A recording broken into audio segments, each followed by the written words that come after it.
Hi Gemini, welcome. So tingnan natin kung ano yung energy mo ngayon.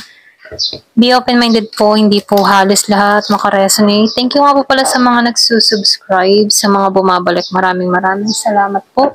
Start na tayo Gemini. Ano yung insight sa'yo? Give me the message for Gemini.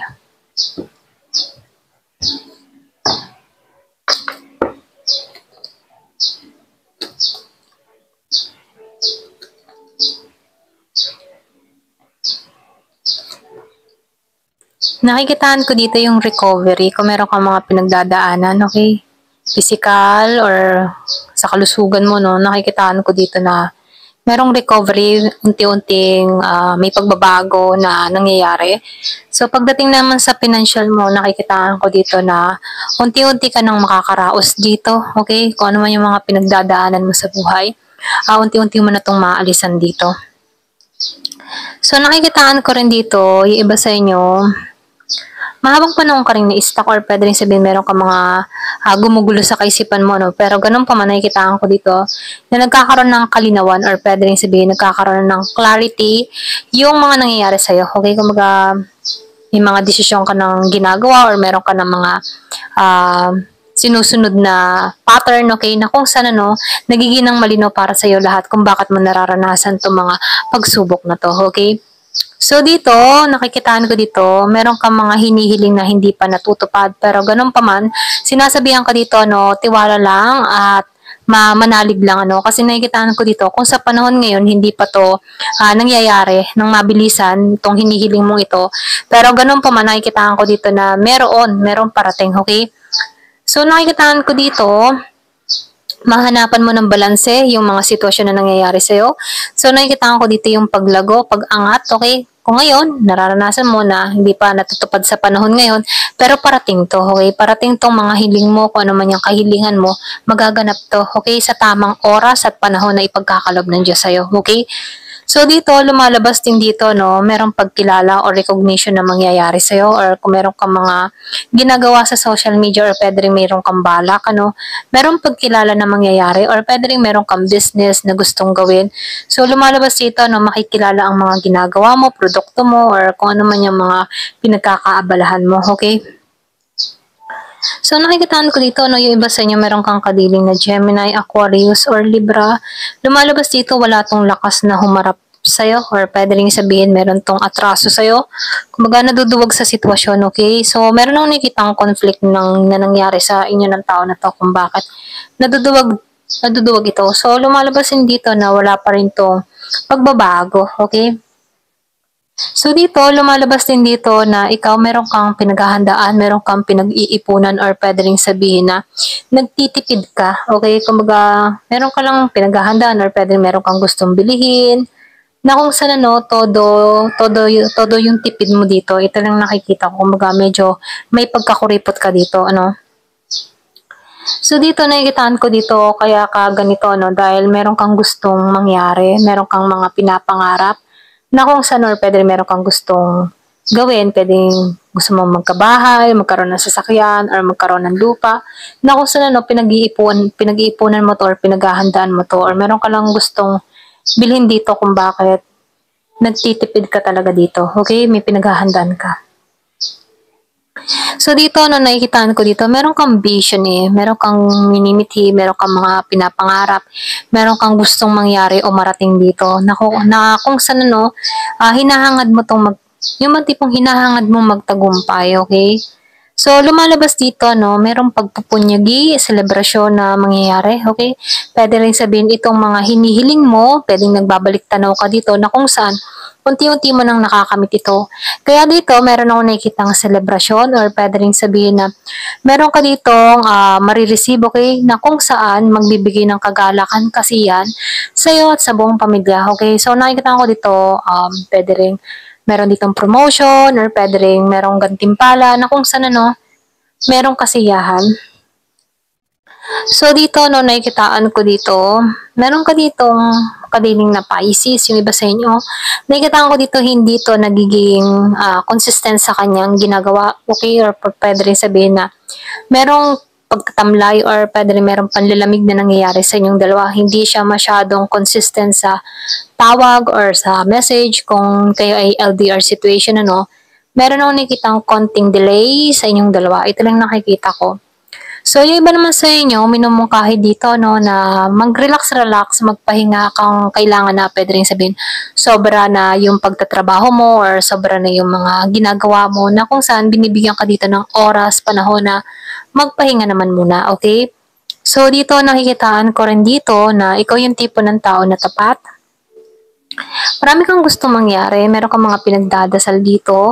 So, lumalabas dito malakas yung faith mo, pananampalataya mo na merong pagbabago na mangyayari sa'yo. Kung andun yung faith mo na alam ko merong magbabago or may pagbabago na mangyayari or magaganap sa akin dito. Ganon, okay?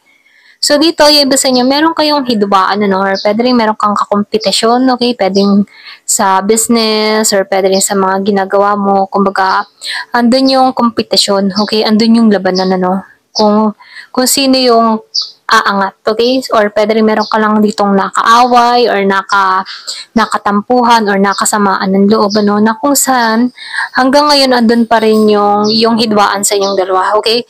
Kung meron ka ditong kadiling na Aries, Leo, or Sagittarius, ano, nakikita ko dito, meron kayong hindi na pagkaintindihan, hindi na pagkaunawan, na kung saan humantong to sa away, okay? Ito rin nakikita ko.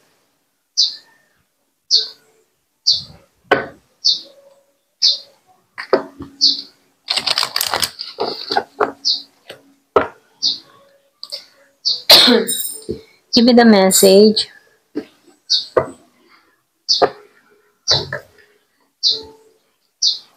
So, meron ka dito last quarter moon in Sagittarius. Kumbaga, meron ditong practice gratitude. So, dito, no, kailangan mo mag-practice na magpasalamat kahit maliit, malaking bagay ang dumarating sa buhay mo, ipagpasalamat mo to. So, dito, last quarter moon in Taurus, be proud of yourself. Kumbaga, kailangan mo maging proud para sa sarili mo kasi nalampasan mo yung mga pagsubok na kinakaharap mo. Kumbaga, yan, i-gratitude mo na rin, ano, ipagpasalamat mo kasi talagang may pagbabago na nangyayari sa'yo at patuloy ka pa rin lumalago, ano. So, dito, tinuturuan ka dito na ipagpasalamat mo lahat ng mga nangyayari at nagaganap sa buhay mo. So, dito, last quarter moon in Leo, lighten up. Kung magkaroon ka ng kaliwanagan, pwede rin sabihin nagkakaroon ka ng clarity sa mga sitwasyon na nararanasan mo, nagkakaroon ka na ng linaw, okay, sa mga kinakaharap mo, okay? So, meron dito, first quarter moon in Aries, step into your power. Kumbaga, ibalik mo muli yung katatagan mo, ibalik mo muli yung lakas mo, yung confident mo. Kumbaga, ito na yung time para magpatuloy, okay? Sa buhay or sa mga pinagdadaanan mo, kailangan mo tong malampasan, okay? Or pwede rin nalampasan mo na itong mga pinagdadaanan mo. Ayan, ito na yung mensahe sa'yo. So, tingnan natin pa kung ano pa yung mensahe.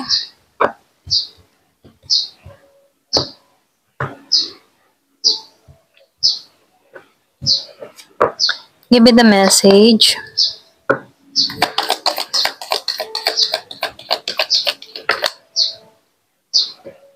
So, merong ditong plug.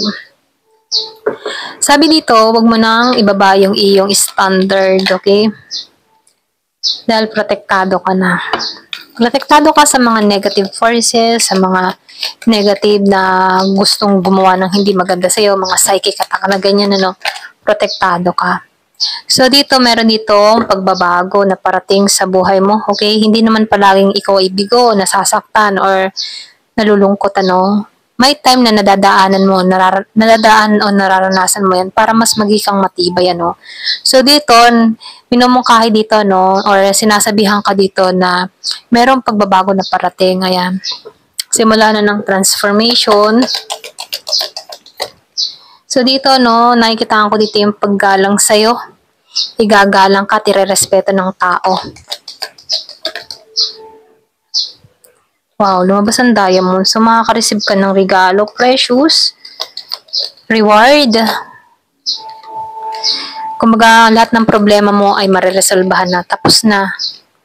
So, meron kang makakausap na importanteng tao sa ibang lugar, ibang bansa, pwedeng ibang lahi to. Kumbaga, nakikitaan ko dito, itong pag-uusap nyo ay mas lalalim at itong tao na to ay magiging importante para sa'yo, okay? So, meron dito journey na meron paglalakbay, ano?